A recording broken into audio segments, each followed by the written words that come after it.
Hello दोस्तों, आप सभी का जनता क्रिएशन में स्वागत है। मैं आपकी होस्ट और दोस्त शगुन। आज के इस वीडियो में हम आपके लिए लाए हैं श्री रुद्र संहिता के प्रथम खंड का 18वां अध्याय। आइए शुरू करते हैं। ओम नमः शिवाय। 18वां अध्याय, गुण निधि को मोक्ष की प्राप्ति।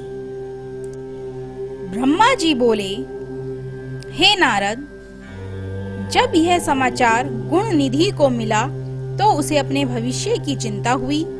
वह कई दिनों तक भूखा प्यासा भटकता रहा। एक दिन भूख प्यास से व्याकुल वह एक शिव मंदिर के पास बैठ गया।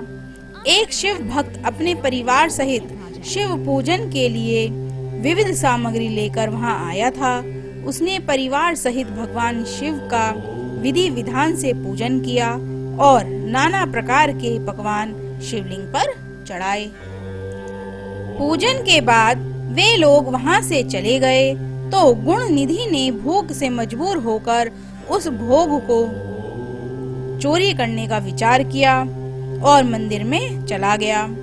उस समय अंधेरा हो चुका था, इसलिए उसने अपने वस्त्र को जलाकर उजाला किया। यह मानो उसने भगवान शिव के सम्मुख दीप जलाकर दीप दान किया था। जैसे ही वह सब भोग उठाकर भोगने लगा, उसके पैरों की धमक से लोगों को पता चल गया कि उसने मंदिर में चोरी की है। सभी उसे पकड़ने के लिए दौड़े और उसका पीछा करने लगे। नगर के लोगों ने उसे खूब मारा। उनकी मार को उसका भूखा शरीर सहन नहीं कर सका। उसके प्राण पखेरु उड़ गए। उसके कुकर्मों के कारण यमदूत उसको बांधकर ले जा रहे थे।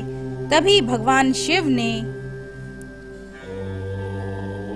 अपने पार्षद वहां भेजे और गुण निधि को यमदूतों के बंधनों से मुक्त करा दिया।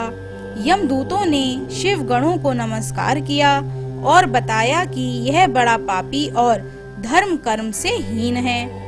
यह अपने पिता का भी शत्रु है। इसने शिवजी के भोग की भी चोरी की।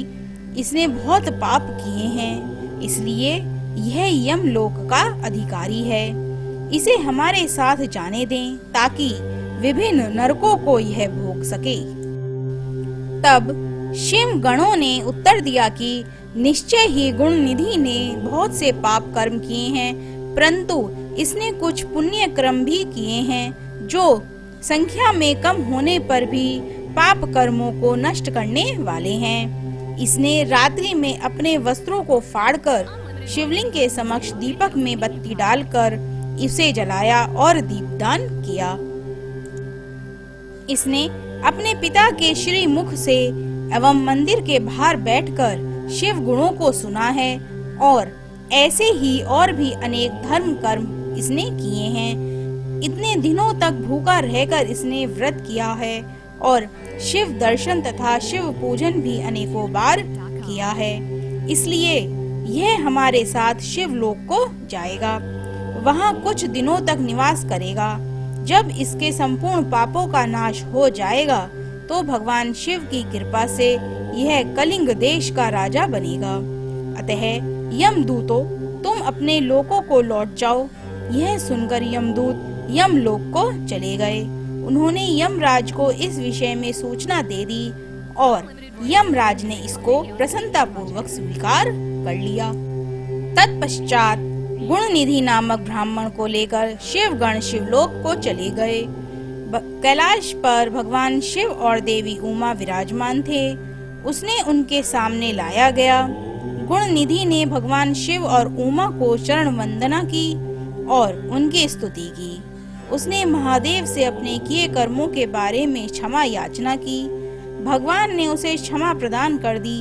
वहां शिवलोक में कुछ दिन निवास करने के बाद गुण निधि कलिंग देश का राजा अरिंदम के पुत्र दम के रूप में विख्यात हुआ। हे नारद, शिवजी की थोड़ी सी सेवा भी उसके लिए अत्यंत फलदायक हुई। इस गुण निधि के चरित्र को जो कोई पढ़ता अथवा सुनता है, उसकी सभी कामनाएं पूरी होती हैं तथा हर मनुष्य सुख शांति प्राप्त करता है।